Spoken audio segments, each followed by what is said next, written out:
ನಮಸ್ಕಾರ ಸ್ನೇಹಿತರೆ. ಇವತ್ತು ನಮ್ಮ ನಾಲಿಗೆಗೆ ಸ್ವಲ್ಪವೂ ವಿಶ್ರಾಂತಿ ಇಲ್ಲ.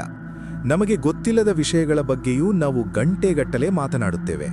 ಇನ್ನೊಬ್ಬರ ವೈಯಕ್ತಿಕ ಜೀವನದ ಬಗ್ಗೆ ಚರ್ಚಿಸುತ್ತೇವೆ, ಗಾಸಿಪ್ ಮಾಡುತ್ತೇವೆ. ಆದರೆ ನೆನಪಿಡಿ, ನೀವು ಎಷ್ಟು ಹೆಚ್ಚು ಮಾತನಾಡುತ್ತೀರೋ ಅಷ್ಟು ನಿಮ್ಮ ಶಕ್ತಿಯನ್ನು ವ್ಯರ್ಥ ಮಾಡುತ್ತಿದ್ದೀರಿ ಮತ್ತು ನಿಮ್ಮ ಗೌರವವನ್ನು ಕಳೆದುಕೊಳ್ಳುತ್ತಿದ್ದೀರಿ.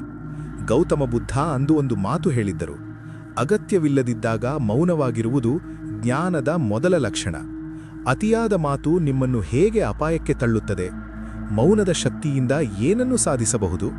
ಈ ಸತ್ಯದ ವಿಡಿಯೋ ನಿಮ್ಮ ಮಾತಿನ ವೈಖರಿಯನ್ನೇ ಬದಲಾಯಿಸುತ್ತದೆ. ಒಮ್ಮೆ ಬುದ್ಧನ ಶಿಷ್ಯನೊಬ್ಬ ಕೇಳಿದ: ಗುರುಗಳೇ, ಸದಾ ಮಾತನಾಡುತ್ತಾ ಜ್ಞಾನ ಹಂಚುವವರು ದೊಡ್ಡವರೋ ಅಥವಾ ಮೌನವಾಗಿರುವವರು ದೊಡ್ಡವರೋ?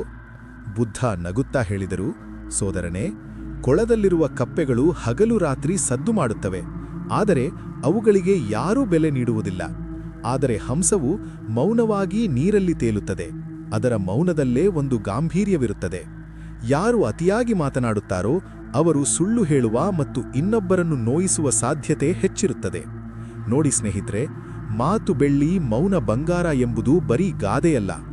ಬುದ್ಧ ಹೇಳುತ್ತಾರೆ: ನಿಮ್ಮ ಮಾತು ಮೌನಕ್ಕಿಂತ ಸುಂದರವಾಗಿದ್ದರೆ ಮಾತ್ರ ಬಾಯಿ ತೆರೆಯಿರಿ, ಇಲ್ಲದಿದ್ದರೆ ಮೌನವಾಗಿರುವುದೇ ಶ್ರೇಷ್ಠ.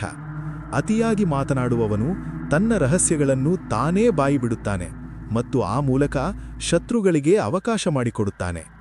ಇವತ್ತು ನಮ್ಮ ಸುತ್ತಲೂ ನೋಡಿ, ಜನರು ಗಾಸಿಪ್ ಮಾಡುವುದರಲ್ಲಿ ಸುಖ ಕಾಣುತ್ತಿದ್ದಾರೆ. ಒಬ್ಬರ ಬೆನ್ನು ಹಿಂದೆ ಮಾತನಾಡುವುದು ಇಂದು ಸಾಮಾನ್ಯ ಹವ್ಯಾಸವಾಗಿದೆ.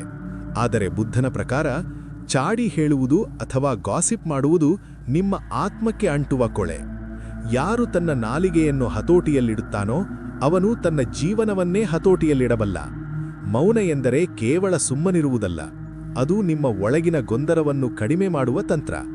ನೀವು ಮೌನವಾಗಿದ್ದಾಗ ಮಾತ್ರ ನಿಮಗೆ ಜಗತ್ತು ಸರಿಯಾಗಿ ಕಾಣಿಸುತ್ತದೆ ಮತ್ತು ಕೇಳಿಸುತ್ತದೆ. ಅತಿಯಾದ ಮಾತು ನಿಮ್ಮ ಏಕಾಗ್ರತೆಯನ್ನು ಕಸಿದುಕೊಳ್ಳುತ್ತದೆ ಮತ್ತು ನಿಮ್ಮನ್ನು ಒಬ್ಬ ಅವಿವೇಕಿಯಂತೆ ಬಿಂಬಿಸುತ್ತದೆ. ಈ ಕಟು ಸತ್ಯವನ್ನು ಅರಗಿಸಿಕೊಳ್ಳಿ. ಮೌನಕ್ಕೆ ಅದ್ಭುತವಾದ ಶಕ್ತಿಯಿದೆ, ಅದನ್ನು ಬಳಸಿ ನೋಡಿ. ನಿಮ್ಮ ಮಾತುಗಳು ಚೂಪಾದ ಕತ್ತಿಯಂತೆ ಇರಬಾರದು, ಬದಲಾಗಿ ಮಲ್ಲಿಗೆಯಂತೆ ಮೃದುವಾಗಿರಬೇಕು. ಬುದ್ಧನ ಈ ನೇರವಾದ ಮಾತುಗಳು ನಿಮ್ಮನ್ನು ಯೋಚಿಸುವಂತೆ ಮಾಡಿದ್ದರೆ, ಇಂದಿನಿಂದಲೇ ಅನಗತ್ಯ ಮಾತುಗಳಿಗೆ ಫುಲ್ ಸ್ಟಾಪ್ ಇಡಿ. ನೀವು ದಿನದಲ್ಲಿ ಎಷ್ಟು ಸಮಯ ಮೌನವಾಗಿರುತ್ತೀರಿ? ಅತಿಯಾಗಿ ಮಾತನಾಡಿ ನೀವು ಎಂದಾದರೂ ಪಶ್ಚಾತ್ತಾಪ ಪಟ್ಟಿದ್ದೀರಾ? ಕಮೆಂಟ್ ಮಾಡಿ ತಿಳಿಸಿ.